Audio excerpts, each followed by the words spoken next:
Guys welcome to main tarot. तो आज का टॉपिक है उनके दिल की बातें, उनके दिल के जज्बात। ठीक है, हम करने वाले हैं reading and let's connect with the topic. ठीक है, हमने टोटल लिए हैं दो ऑब्जेक्ट्स, दोनों ही टैरो है, लेकिन दो अलग अलग टैरो हैं। ठीक है, so we will connect with the chakra tarot and this tarot. ठीक है, देखते रीडिंग क्या आती है। थर्सडे 19 मई के लिए हम करने वाले हैं reading, so stay tune and let's connect to it. चलो देखते हैं इस टैरो से हमें क्या रीडिंग मिलती है। चलो करते हैं कार्ड्स की शफलिंग। आई डोंट नो कितने सारे कार्ड्स मिलेंगे, लेकिन जो भी मिलेंगे हम उनके साथ रीडिंग करेंगे, चाहे वो स्ट्रेट आ रहे हैं या फिर रिवर्स कार्ड्स आ रहे हैं। जो भी जैसे भी कार्ड्स हैं हम उनके साथ रीडिंग कर रहे हैं। ठीक है, लेट्स गो। ठीक है, चलो ये एक दो कार्ड आ गए और हम एक दो तीन कार्ड्स लेते हैं ताकि हमारी जो रीडिंग है वो कंप्लीट हो जाए। ठीक है, so let's focus on that one। अब एक दो बार और करते हैं शफल।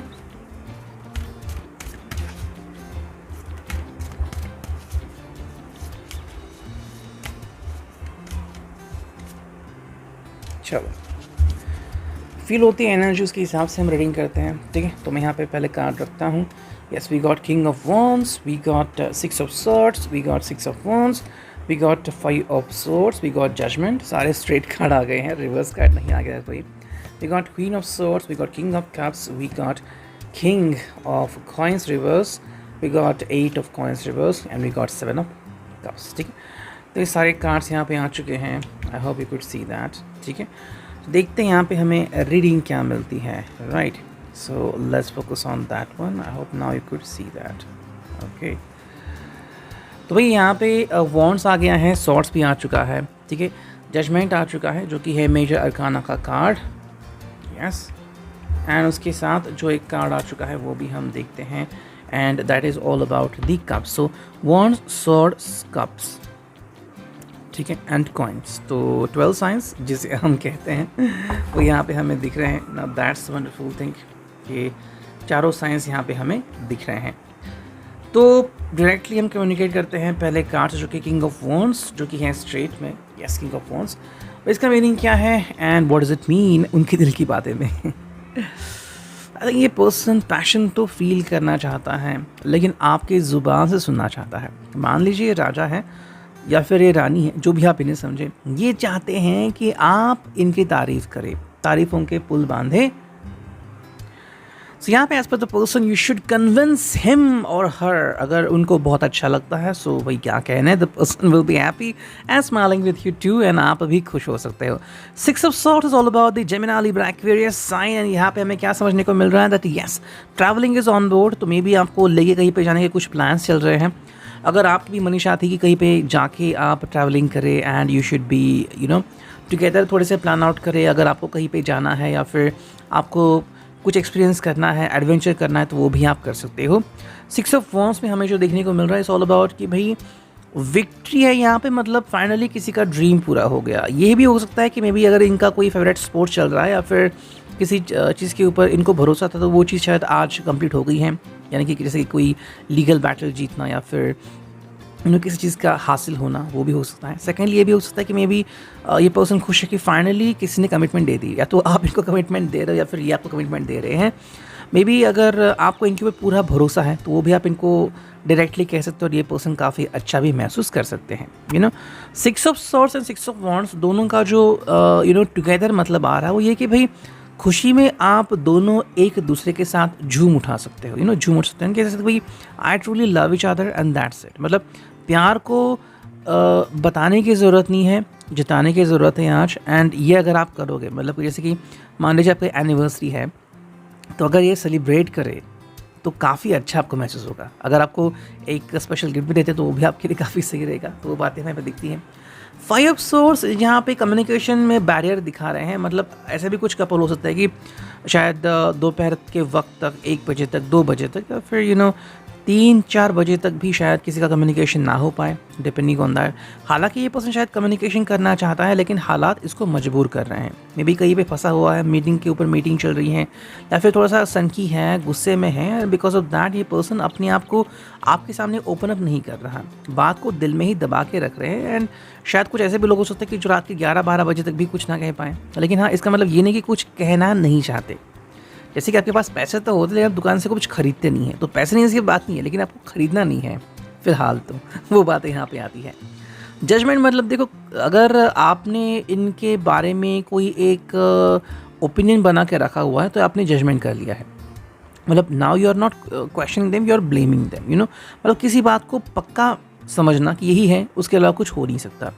तो या तो इन्होंने आपके बारे में कोई जजमेंट बना ली है, या तो आपने बना ली। अब यहाँ पे बात इंपॉर्टेंट ये आती है कि ये आपने क्यों बना ली है। क्या किसी ने आपको कहा एक दूसरे के बारे में जिसके कारण आप इस नतीजे पे पहुँचे, या फिर ये एक जेन्युइन है कि किसी को बताने की ज़रूरत नहीं है, आपको पता है कि कैसे बिहेव कर रही है, सच बोल रहे हैं, झूठ बोल रहे हैं। तो यू नो, इसके ऊपर पूरा ये डिपेंड हो सकता है। क्वीन ऑफ सॉर्ड्स जो हमें यहाँ पे दिख रहा है, भाई इसका क्या मीनिंग आ रहा है। इट्स ऑल अबाउट कि भाई कहीं ना कहीं पे कम्युनिकेशन तो होगा। जैसे मैंने कहा कि किंग ऑफ वॉन्ड्स, तो यहाँ पे क्वीन ऑफ सॉर्ड्स आ चुका है। मतलब ट्रस्ट जो है थोड़ा सा लैक हो रहा है यहाँ पे, ट्रस्ट लैक नहीं होना चाहिए। किंग ऑफ वॉन्ड्स से तो जो यहाँ पे पैशन दिख रही है, वहाँ पे क्वीन ऑफ सॉर्ड जो है वो क्वेश्चन कर रही है कि क्या सच में जो अभी आप दिखा रहे हो वो प्यार है, या फिर वो बस एक छलावा है। आप में से कोई, मुझे बहुत सारे ऐसे कमेंट्स भी आ गए थे कि बार बार वो इंसान वापस तो आता है, लेकिन दिल तोड़ के चला जाता है। ओके, अब कोई सया नहीं होगा जो वापस इनके साथ कम्युनिकेशन नहीं करेगा, लेकिन ये आपके ऊपर डिपेंड है। अगर आपको इनसे बात करके अच्छा लगता है तो ये आपका मन है, लेकिन फिर खुशी भी आपकी, दुख भी आपका, गम भी आपका, खुशियाँ भी आपकी, तो ये आपको ध्यान में रखना होगा। क्वीन ऑफ सॉर्ड्स में कम्युनिकेशन तो होगा, लेकिन बैरियर भी होंगे। एक ढाल बना के आप रखोगे कि भाई ना, वो आप इनके कोई भी जवाब को यूं ही एक्सेप्ट नहीं करोगे, आप क्वेश्चन करोगे। इस जवाब को वेरीफाई करो, आप कहाँ पे थे, क्यों थे, किस वजह से थे, वेरीफाई करो। ऑफिस में थे वो सही है, ऑफिस के काम की वजह से बाहर थे वो आपको ये एक्सेप्टेबल नहीं है। ये सुनने में बात ईजी लग सकती है, लेकिन जो भी इसको फेस कर रहे हैं इनके लिए काफ़ी बड़ी बात है ये। किंग ऑफ कप्स यहाँ पे आ चुका है, तो यहाँ पे मेरे हिसाब से ये पर्सन आपको इमोशनल कर सकता है, बहुत सारे इमोशनल क्वेश्चन आपको पूछ सकता है, and that is very important for you. देखो, इमोशनली ब्लैकमेल करना ये कोई नई बात नहीं है, बहुत पुरानी बात है। बहुत पुराने हथकंडे हैं जो लोग यूज़ करते हैं किसी का दिल जीतने के लिए और किसी को जस्ट लुभाने के लिए। तो ये आपको ध्यान में रखना होगा कि ये पर्सन आपका दिल जीत रहा है या फिर आपका फ़ायदा उठा रहा है। अगर आपको ब्लैकमेल कर रहा है सिर्फ ये कि भाई क्या तुम मुझसे प्यार नहीं करते, क्या तुम्हें मेरे पर भरोसा नहीं है, ये भरोसा नहीं वाली बात यहाँ पे नहीं चलेगी।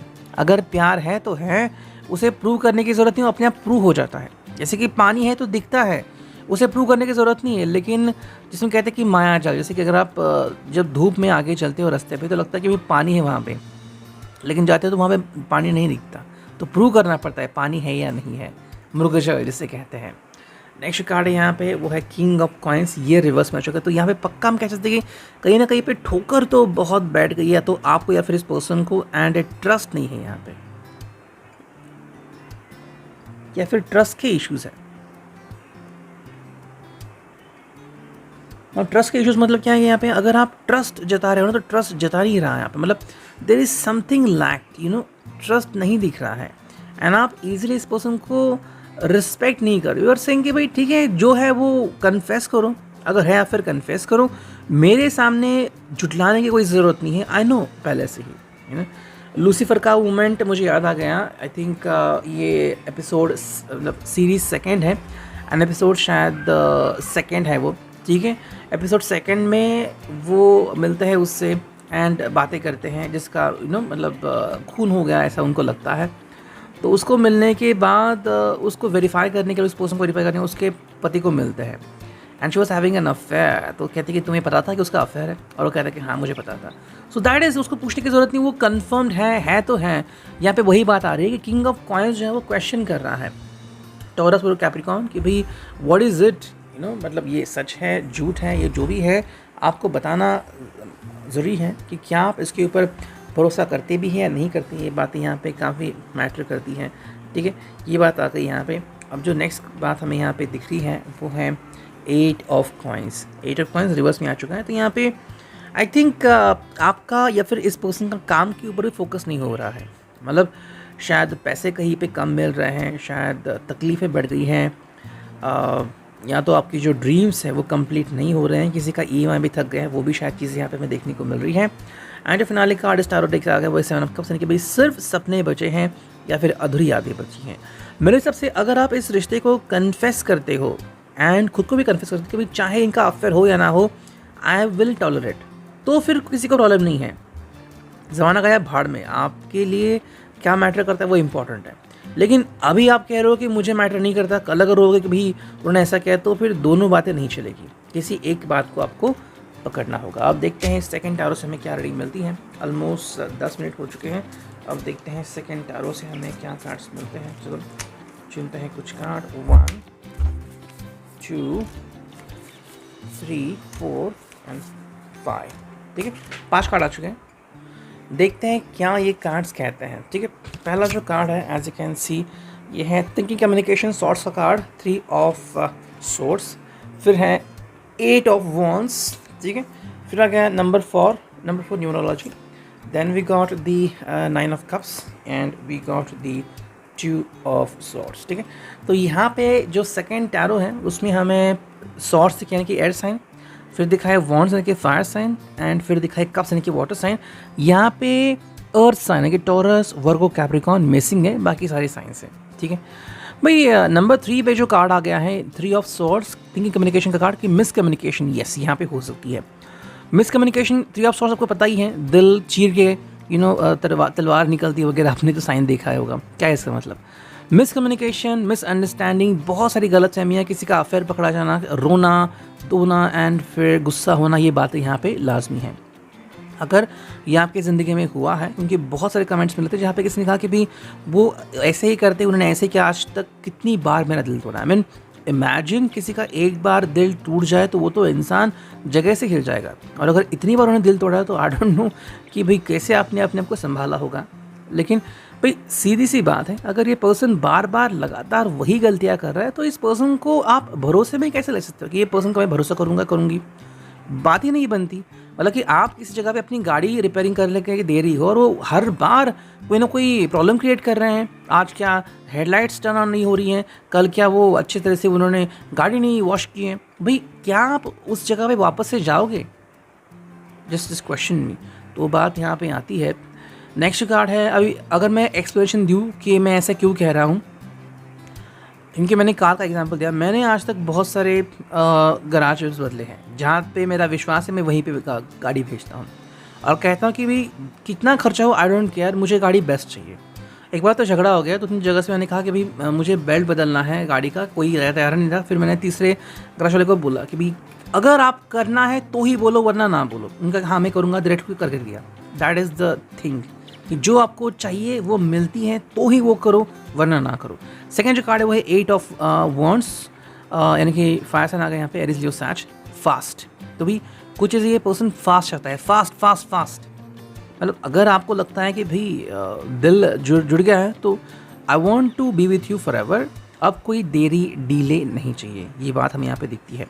Number 4 of numerology, stability. भाई ये बात यहाँ पे क्यों आती है? Stability and feeling stuck. कई बार ऐसा होता है कि लगता है कि मानो मैं इस रिश्ते में घुट के जी रहा हूँ, लेकिन ना तो मैं इस रिश्ते को छोड़ सकता हूँ ना तो इस रिश्ते को तोड़ सकता हूँ। तो ऐसा रिश्ता किस काम का, आप खुद बताओ मुझे। ऐसी गाड़ी जो ना तो स्क्रैप में भेज सकते हो ना तो चला सकते हो, क्या फ़ायदा उस गाड़ी का? बिल्कुल वही बात है। तो यहाँ पे स्टेबिलिटी बहुत इंपॉर्टेंट है। ढूंढो कि क्या आपको इस रिश्ते में कुछ दिखता है, फ्यूचर नहीं है तो भाई एक कठोर निर्णय आपको लेना ही पड़ेगा, और वो आपको लेना पड़ेगा, कोई और आपके साथ नहीं आएगा।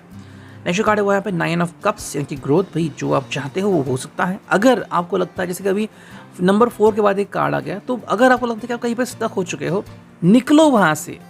जैसे आप मछली हो, तालाब सूख चुका है, कोई अगर आपको निकालेगा और किसी अच्छे तालाब में डालेगा, आपकी नई ज़िंदगी शुरू हो जाएगी। So believe in that. आपके लिए आपको एफर्ट्स करने पड़ेंगे। एंड जो फिनाले कार्ड है वो है 2 of swords, unable to communicate. Yes, अगर ये बात है कम्युनिकेशन नहीं हो रहा है तो आपको एक क्लियर अंडरस्टैंडिंग करना होगा कि आप हर एक के ऊपर विश्वास नहीं कर सकते। ठीक है, और जहाँ पे भी आप स्टक हो, you have to get rid of from that thing. जैसा आपको लगता है शायद उस पर्सन को भी ऐसा भी लगता हो, कि मैं कितने भी कोशिश करूँ कम्युनिकेशन नहीं हो रहा। देखो मैं ये नहीं कह रहा हूँ कि आप गलत हो और वो सही, या फिर वो सही और आप गलत हो, ठीक है। आपकी सिचुएशन आपको पता है, लेकिन अगर प्रॉब्लम्स आ रही है तो सोल्यूशन किसी को तो निकालना होगा। तो सोल्यूशन क्या है वो आपको तय करना है, ठीक है। रीडिंग आप इट डजंट